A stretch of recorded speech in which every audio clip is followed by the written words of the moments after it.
নির্বাচন নিয়ে প্রধান উপদেষ্টার অসত্য বক্তব্যে জনগণ হতাশ হয়েছে বলে মন্তব্য করেছেন বিএনপির স্থায়ী কমিটির সদস্য হাফিজ উদ্দিন আহমেদ। আর জনগণের ভোটাধিকার ফেরাতে ডিসেম্বরের মধ্যে নির্বাচন দেওয়ার আহ্বান জানিয়েছেন খন্দকার মোশাররফ হোসেন। রবিবার পৃথক আলোচনা সভায় দ্রুত নির্বাচনের রোড ম্যাপ দেওয়ার আহ্বান জানান গণতন্ত্র মঞ্চের নেতারা। ওয়ালটন বিএলডিসি ফ্যান খরচ বাঁচে 65% পর্যন্ত। ওয়ালটন বিএলডিসি ফ্যান ছড়ায় স্বস্তির সবুজ হাওয়া।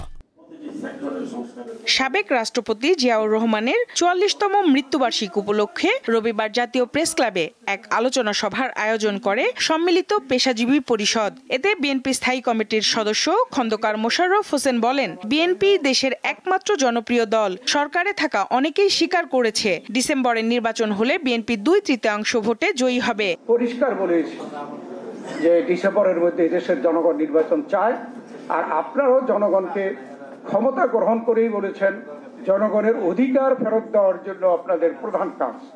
জাতীয় প্রেস ক্লাবে মুক্তিযোদ্ধা দলের আলোচনা সভায় বিএনপি স্থায়ী কমিটির সদস্য হাফিজ উদ্দিন আহমেদ বলেন, নির্বাচন নিয়ে প্রধান উপদেষ্টার বক্তব্য জনগণকে হতাশ করেছে। তিনি আমাদেরকে আশাহত করেছেন, বিশেষ করে তিনি অসত্য কথা বলবেন এটা তো আমরা কখনো কল্পনাও করি না।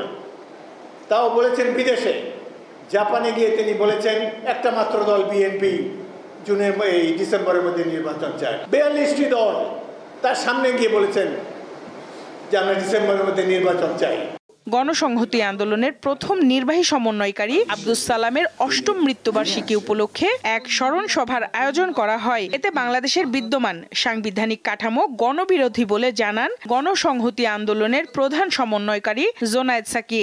নির্বাচন ভারতীয় এজেন্ডা এই কথা বলে দিয়ে জনগণের ঐক্যে ফাটল ধরানো ভারতের পারপাসকে সার্ভ করবে।